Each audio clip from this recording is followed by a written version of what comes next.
হযরত মুসা আলাইহিসসালাম ও খিজির আলাইহিসসালামের ঘটনা, এক বিশেষ জ্ঞান অন্বেষণ। আসসালামু আলাইকুম। কোরআনুল কারীমের ১৬ পারার শুরুতে সূরা কাহাফের শেষাংশে আল্লাহ তাআলা হযরত মুসা আলাইহিসসালাম এবং এক বিশেষ জ্ঞানী বান্দা হযরত খিজির আলাইহিসসালামের এক শিক্ষণীয় ও চমৎকার ঘটনা বর্ণনা করেছেন। এই ঘটনা আমাদের শেখায় যে মহান আল্লাহর জ্ঞান কত বিশাল এবং মানুষের জ্ঞান কত সীমিত। জ্ঞানের অনুসন্ধান। একবার হযরত মুসা আলাইহিসসালাম বনি ইসরায়েলের এক জনসমাবেশে ভাষণ দিচ্ছিলেন। সেই সময় একজন মানুষ তাকে জিজ্ঞাসা করলেন, মানুষের মধ্যে সবচেয়ে বেশি জ্ঞানী কে?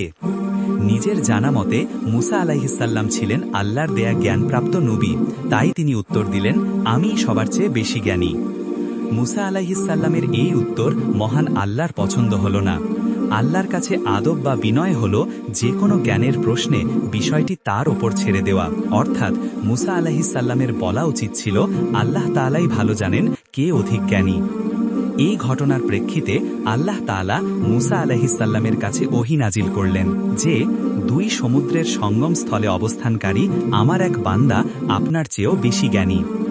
আল্লাহর এই কথা শুনে মুসা আলাইহিসসালাম অত্যন্ত আগ্রহের সাথে তার কাছ থেকে সেই বিশেষ জ্ঞান লাভের প্রার্থনা জানালেন।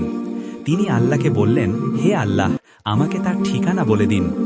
আল্লাহ তাআলা মুসা আলাইহিসসালামকে নির্দেশ দিলেন, একটি থলের মধ্যে একটি মাছ নিন এবং দুই সমুদ্রের সঙ্গম স্থলের দিকে সফর শুরু করুন। যেখানে পৌঁছানোর পর মাছটি নিরুদ্দেশ হয়ে যাবে, সেখানেই আমার এই বান্দার সাক্ষাৎ পাবেন। মুসা আলাইহিসসালাম আল্লাহর নির্দেশ মতো থলের মধ্যে একটি মাছ নিলেন এবং তার খাদেম ইউশা ইবনে নুনকে সাথে নিয়ে সেই রহস্যময় গন্তব্যের দিকে রওনা হলেন। মাছের অলৌকিকতা এবং খিজিরের সাক্ষাৎ। দীর্ঘ পথ চলার পর এক স্থানে এসে মুসা আলাইহিসসালাম এবং ইউশা ইবনে নুন একটা পাথরের খণ্ডের উপর মাথা রেখে ঘুমিয়ে পড়লেন। ঠিক এই সময় ঘুমের মধ্যেই এক অলৌকিক ঘটনা ঘটল। থলের মধ্যে থাকা মৃত মাছটি হঠাৎ নড়াচড়া করতে শুরু করল এবং থলে থেকে বেরিয়ে সমুদ্রে চলে গেল। মাছটি সমুদ্রে যাওয়ার সময় আল্লাহ আরও একটি মোজেজা, অলৌকিকতা প্রকাশ করলেন। মাছটি যে পথ দিয়ে চলে যাচ্ছিল সেই পথে পানির স্রোত বন্ধ হয়ে গেল, ফলে সেখানে পানির মধ্যে একটি সুড়ঙ্গের মতো পথ তৈরি হয়ে গেল। ইউশা ইবনে নুন সম্পূর্ণ আশ্চর্যজনক দৃশ্যটি দেখতে পেলেন, কিন্তু মুসা আলাইহিসসালাম যখন ঘুম থেকে জেগে উঠলেন তখন ইউশা ইবনে নুন সেই বিস্ময়কর ঘটনার কথা তাকে জানাতে সম্পূর্ণভাবে ভুলে গেলেন। সেখান থেকে তারা আবারও সামনে রওনা হলেন।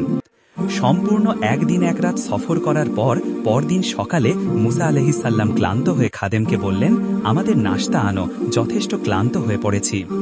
নাশতা চাওয়ার পরই ইউশা ইবনে নুনের সেই মাছের ঘটনা মনে পড়ে গেল।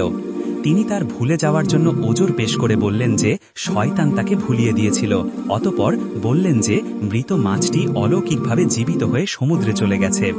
তখন মুসা আলাইহিসসালাম বললেন, সে স্থানটি তো আমাদের লক্ষ্য ছিল, অর্থাৎ মাছের জীবিত হয়ে নিরুদ্দেশ হওয়ার স্থানটিই ছিল তাদের গন্তব্যস্থল। কথা অনুযায়ী তারা তৎক্ষণাৎ সেই স্থানটি খুঁজে বের করার জন্য আগের পথে ফিরে চললেন। অবশেষে সেই প্রস্তর খণ্ডের কাছে পৌঁছে দেখলেন সেখানে এক ব্যক্তি আগা গোলা চাদরে আবৃত হয়ে শুয়ে আছেন। হাদিসে এই ব্যক্তির নাম খাদর বা খিজির বলে উল্লেখ করা হয়েছে, যার অর্থ হল সবুজ শ্যামল। বলা হয় তিনি যেখানে বসতেন সে স্থানই সবুজ শ্যামল হয়ে উঠত। মুসা আলাইহিসসালাম তাকে সালাম করলেন। খিজির আলাইহিসসালাম অবাক হয়ে বললেন, এই জনমানবহীন প্রান্তরে সালাম কোথা থেকে এলো? মুসা আলাইহিসসালাম নিজের পরিচয় দিয়ে বললেন, আমি মুসা। খিজির আলাইহিসসালাম প্রশ্ন করলেন, বনি ইসরায়েলের মুসা? মুসা আলাইহিসসালাম জবাব দিলেন, হ্যাঁ, আমিই বনি ইসরায়েলের মুসা। আমি আপনার কাছ থেকে সেই বিশেষ জ্ঞান অর্জন করতে এসেছি যা আল্লাহ তাআলা আপনাকে শিক্ষা দিয়েছেন। কোরআনে আল্লাহ বলেছেন, অবশেষে তারা আমার বান্দাদের মধ্যে একজনের সাক্ষাৎ পেল, তার নাম খিজির, যাকে আমি আমার পক্ষ থেকে বিশেষ অনুগ্রহ করেছি আর তাকে আমার পক্ষ থেকে বিশেষ জ্ঞান দান করেছি। শর্ত ও 3 রহস্যময় ঘটনা। খিজির আলাইহিসসালাম মুসা আলাইহিসসালামকে জ্ঞান দিতে রাজি হলেন, তবে তিনি একটি শর্ত দিলেন। খিজির আলাইহিসসালাম বললেন, যদি আপনি আমার সাথে থাকতে চান তবে কোনো বিষয়ে আমাকে প্রশ্ন করবেন না, যতক্ষণ না আমি নিজে তার প্রকৃত অর্থ বলে দিচ্ছি। মুসা আলাইহিসসালাম এই শর্ত মেনে নিলেন। শর্তের বিষয়টি চূড়ান্ত হওয়ার পর তারা উভয়ে সমুদ্রের তীর ধরে চলতে লাগলেন। প্রথম ঘটনা, নৌকা ছিদ্র করা।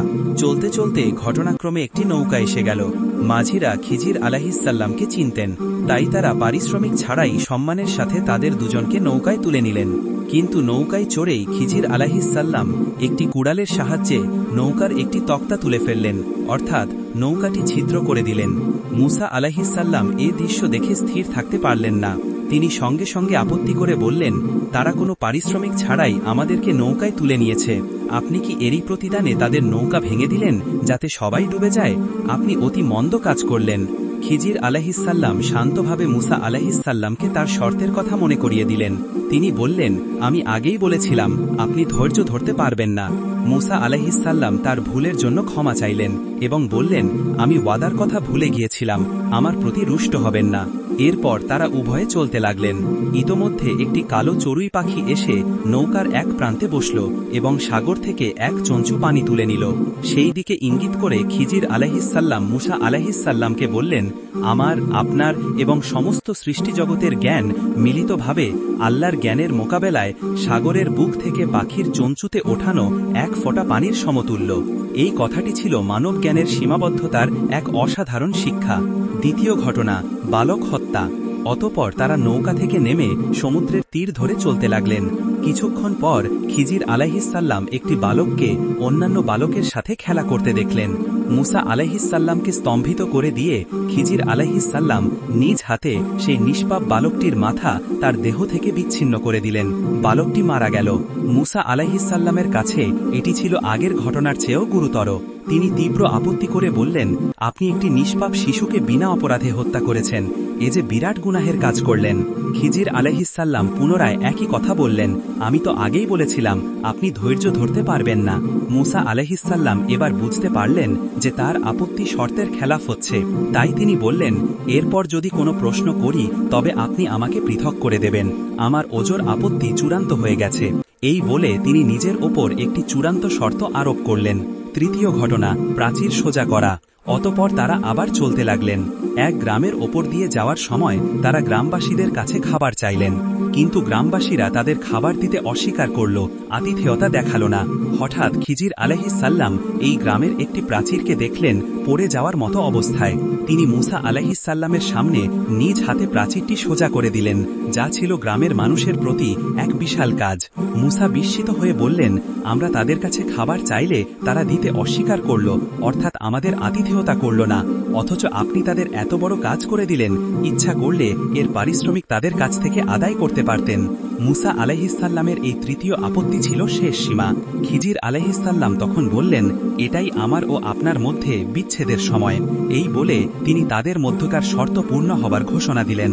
কোরআনে খিজির আলাইহিসসালামের কথা এসেছে, সে বলল, এখানেই আমার এবং আপনার মধ্যে সম্পর্ক ছেদ হল।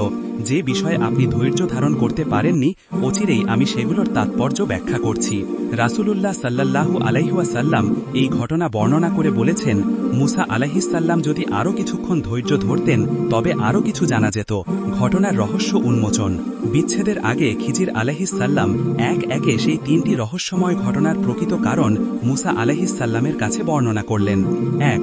নৌকা ছিদ্র করে দেওয়ার কারণ। খিজির আলাইহিসসালাম বললেন, নৌকাটির মালিক ছিল কয়েকজন দরিদ্র ব্যক্তি যারা সমুদ্রে মাছ ধরে জীবিকা অন্বেষণ করত। তাদের গন্তব্যের অপর দিকে ছিল এক অত্যাচারী বাদশাহ। সেই বাদশাহ বল প্রয়োগে প্রত্যেকটি ভালো নৌকা ছিনিয়ে নিত। খিজির আলাইহিসসালাম ইচ্ছা করলেন যে নৌকাটিকে আপাত দৃষ্টিতে ত্রুটিযুক্ত বা নষ্ট করে দেবেন, যাতে রাজা সেটি ছিনিয়ে না নেয়। নৌকাটি ছিদ্র করে দেওয়ার কারণে রাজা সেটিকে অকেজো মনে করে ছেড়ে দেবে, পরে দরিদ্র মালিকেরা এটি মেরামত করে আবার ব্যবহার করতে পারবে। অর্থাৎ ক্ষুদ্র ক্ষতি করে বড় ক্ষতি থেকে দরিদ্রদের রক্ষা করাই এর উদ্দেশ্য। 2. ছোট বাচ্চাকে মেরে ফেলার কারণ কিশোরটির পিতামাতা ছিল মুমিন বা বিশ্বাসী, কিন্তু আল্লাহ খিজির আলাইহিসসালামকে বিশেষ জ্ঞানের মাধ্যমে জানিয়ে দিয়েছিলেন যে এই কিশোরটি বড় হয়ে সীমালঙ্ঘন ও কুফুরির মাধ্যমে তাদের পিতামাতাকে অতিষ্ঠ করে তুলবে। তাই আল্লাহ চাইলেন যে তাদের রব যেন তাদেরকে অন্য এক সন্তান দান করেন, যে হবে পবিত্রতায় উত্তম ও দয়া মায়ায় ঘনিষ্ঠতর। অর্থাৎ পিতামাতার ঈমান রক্ষা এবং তাদের উত্তম ভবিষ্যতের জন্য আল্লাহ এই ব্যবস্থা করলেন। 3. প্রাচীর সোজা করে দেওয়ার কারণ। প্রাচীরটি ছিল নগরের দুজন পিতৃহীন বালকের। এর নিচে তাদের বাবার রেখে যাওয়া গুপ্তধন লুকানো ছিল, আর তাদের বাবা ছিলেন সৎকর্মপরায়ণ একজন মানুষ। আল্লাহ তাআলা সেই সৎ বাবার প্রতি দয়া পরবশ হয়ে ইচ্ছা করলেন যে বালক দুটি যৌবনে পদার্পণ করুক এবং নিজেদের সেই গুপ্তধন উদ্ধার করুক। যদি প্রাচীরটি পড়ে যেত তবে গুপ্তধন প্রকাশ হয়ে যেত এবং গ্রামের খারাপ লোকেরা তা নিয়ে নিত। খিজির আলাইহিসসালাম এই কাজ নিজ মতে করেননি, বরং আল্লাহর নির্দেশে করেছেন, যা বালক দুটি ও তাদের সৎ বাবার জন্য আল্লাহর পক্ষ থেকে দয়া ছিল। উপসংহারে খিজির আলাইহিসসালাম বললেন, এ হচ্ছে সেসব ঘটনার স্বরূপ যেগুলো আপনি দেখে ধৈর্য ধরতে পারেননি। এই সম্পূর্ণ ঘটনা আমাদের শিক্ষা দেয় যে জীবনের অনেক আপাতদৃষ্টিতে খারাপ বা অস্বাভাবিক ঘটনার পেছনে মহান আল্লাহর এক সুদূরপ্রসারী কল্যাণকর পরিকল্পনা থাকে, যা আমাদের সীমিত জ্ঞান দিয়ে বোঝা সম্ভব নয়। আমাদের উচিত প্রতিটি পরিস্থিতিতে আল্লাহর প্রতি ধৈর্যশীল হওয়া এবং তার জ্ঞানের কাছে বিনয়ী থাকা। আল্লাহ তাআলা মুসলিম উম্মাকে পবিত্র কোরআন ও হাদিসে বর্ণিত নবী রাসূলদের ঘটনা থেকে শিক্ষা নেওয়ার তৌফিক দান করুন। আমিন। ভিডিওটি ভালো লাগলে সাবস্ক্রাইব করুন, শেয়ার করুন।